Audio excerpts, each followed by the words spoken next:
Hello అండి, అందరికీ ఎలా ఉన్నారు? ఇప్పుడైతే నేను ఒక రెసిపీని చూపిస్తాను అనమాట. అదైతే నచ్చితే కనుక మీరు కూడా చేసుకొని తినండి. ఇప్పుడైతే దీన్ని ఎలా చేయాలో, దీని ప్రాసెస్ ఏమిటని నేను చెప్తానమాట. ఇప్పుడైతే కనుక ఫ్రెష్గా మా ఆయన కరివేపాకు, అల్లము, దాని తర్వాత అయితే కొత్తిమీర తెచ్చేసానమాట. దీంతో పాటుగా బ్లడ్ అయితే మటన్ బ్లడ్ అంటే గాడ్ బ్లడ్ అనమాట. దాని తర్వాత అయితే ఇది తెచ్చేసాడు. ఇలా ఫ్రెష్గా సూపర్గా ఉన్నాయి కదా. ఇప్పుడైతే దీన్ని వలుచుకునేసి బాగా కడిగేసి ఫ్రెష్గా తుంచుకొని పెట్టుకునేసాను. దాని తర్వాత అయితే మసాలా రెడీ చేసుకున్నాను అనమాట.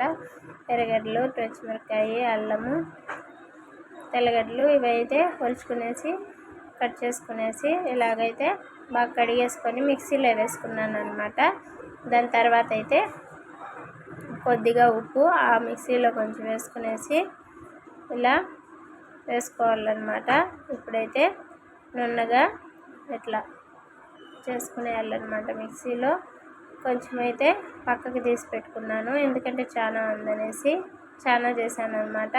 ఇలా బాక్స్లో తీసుకొచ్చి పెట్టుకొని ఫ్రిడ్జ్లో పెట్టుకోవచ్చు. మనం ఎప్పుడైనా కూర చేసుకునేటప్పుడు త్వరగా మళ్ళీ ఇలా గ్రైండ్ చేసుకోకుండా ఇలాగైతే బాగుంటుంది. దాని తర్వాత ఆ మిక్సీలోకి ఒక 4 టమాటాలు అయితే వేసాను, ఎందుకంటే గ్రేవీ కావాలనేసి. ఇప్పుడైతే ఈ గ్రేవీని నున్నగా చేసుకునే తర్వాత పక్కన పెట్టుకునేయాలన్నమాట. దీని తర్వాత అయితే ఇదిగో చూడండి, ఇదైతే మేక బ్లడ్ అంట. ఇది మా ఆయన అయితే తెచ్చేసాడనమాట. నేనైతే ఇంతవరకు ఎప్పుడు తినలేదు, ఇదే ఫస్ట్ టైము. నేనైతే దీన్ని చేయలేదు, ఇదే ఫస్ట్ టైం అనమాట చేయడం కూడా. టేస్ట్ అయితే బాగా వచ్చింది, బాగా కుదిరింది అనమాట. ట్రై చేశాను, బాగా కుదిరింది, అందుకే చెప్తున్నాను. మీరు కూడా ఇలాగే చేసుకోండి, బాగుంటుంది.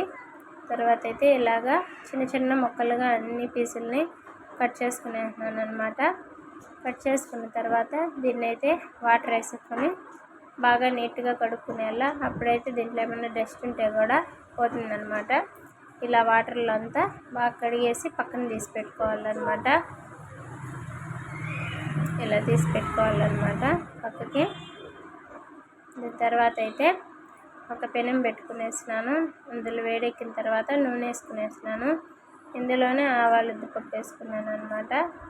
ఇప్పుడైతే దీంట్లో వడిం కూడా వేసుకుంటాను అనమాట నేను. ఇదైతే గ్రైండ్ చేసి పెట్టుకున్న అల్లం వెల్లుల్లి ఇట్లా టమాటా పేస్ట్ అనమాట కొంచెం వేసుకునేసి దాంట్లో అయితే ఈ వడిం కొంచెం వేసుకునేయాలన్నమాట. భలే ఉంటుంది టేస్ట్ ఈ వడిము. అన్ని కూరల్లోకి వేస్తాను నేనైతే. ఇప్పుడైతే కొంచెం కరివేపాకు కూడా వేసుకోవాలన్నమాట. వేసుకున్న తర్వాత నూనెలోనే బాగా మగ్గిన తర్వాత బ్లడ్ అనేది వేసుకునేయాలన్నమాట. ఇందులో వేసుకొని బాగా కలిసిన తర్వాత కలబెట్టుకున్న తర్వాత కొంచెము సాల్ట్, కొంచెం అయితే పసుపు వేసుకొని బాగా కలుపుకునేయాలన్నమాట. ఉప్పురాయలు అనేవి వేసినామంటే కానీ త్వరగా కరగదు, పట్టదనమాట. అదే కనుక ఇదైతే సాల్ట్ అయితే బాగా పడుతుంది, అందుకని సాల్ట్ వేసుకున్నాను అనమాట నేను. దీని తర్వాత బాగా కలిపేసుకొని ఒక చిన్న ప్లేట్ పెట్టుకునేసి కొంచెం మూత పెట్టేసి మగ్గిన తర్వాత మళ్ళీ దాన్ని ఓపెన్ చేసుకొని ఇలా బాగా కలిపి పెట్టుకునేయాలన్నమాట. దాని తర్వాత అయితే కొంచెం కారము, కొంచెం ధనియాల పొడి వేసుకోవాలన్నమాట. టేస్ట్కి తగినంతగా మనం ఎంత కారం తింటామో దాన్ని చూసుకొని వేసుకోవాలా. దాని తర్వాత మిరియాల పొడి అయితే ఖచ్చితంగా వేస్తానన్నమాట నేను మటన్లోకి. అయితే టేస్ట్ అయితే సూపర్గా వస్తుంది మిరియాల పొడి వేయడం వల్ల. దాని తర్వాత అయితే ఇదైతే మసాలా అనమాట, మటన్ మసాలా, దాన్ని కూడా కొంచెం వేసేసినాను అనమాట. దీన్నంతా బాగా కలుపుకునేసి కొంచెం అయితే సన్నగా తరుక్కున్న కొత్తిమీరని అయితే చల్లుకునేసినాను. ఇప్పుడైతే ప్లేట్ పెట్టేసి కొంచెంసేపు ఒక 5 మినిట్స్ మగ్గిన తర్వాత దాన్ని అయితే మళ్ళీ ఓపెన్ చేసుకునేసి మళ్ళీ ఒకసారి బాగా కలయబెట్టుకునేసి ఇంకైతే దీన్ని ప్లేట్లోకి తీసుకునేసి వేడి అన్నంలోకి నేను నా కొడుకైతే వేసుకొని తినేసినాము. భలే ఉన్నింది, సూపర్ టేస్ట్ అనమాట. ఇప్పుడైతే మీకు ఇది నచ్చితే లైక్ చేయండి, ఫాలో చేయండి, సబ్స్క్రైబ్ చేయండి అనమాట. బాయ్.